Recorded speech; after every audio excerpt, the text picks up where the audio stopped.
নমস্কার বন্ধুরা, পপু কিচেনে আপনাদের স্বাগত। আমি আজকে বানাবো রসবড়া। রসবড়া বানানোর জন্য এখানে আমি 300 গ্রাম মতো বিউলির ডাল ভালো করে ধুয়ে পরিষ্কার করে 3 থেকে 4 ঘন্টা ভিজিয়ে রেখেছিলাম। এটাকে আমি মিহি করে পেস্ট করে নেব।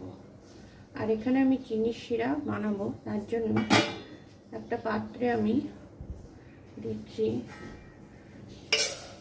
3 বাটি মতো জল আর 2 বাটি চিনি।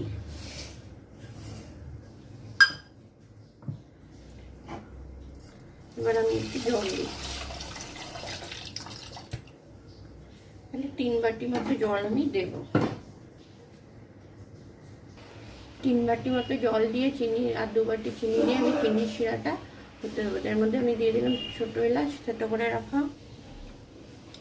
গ্যাসটা জ্বালিয়ে দিচ্ছি।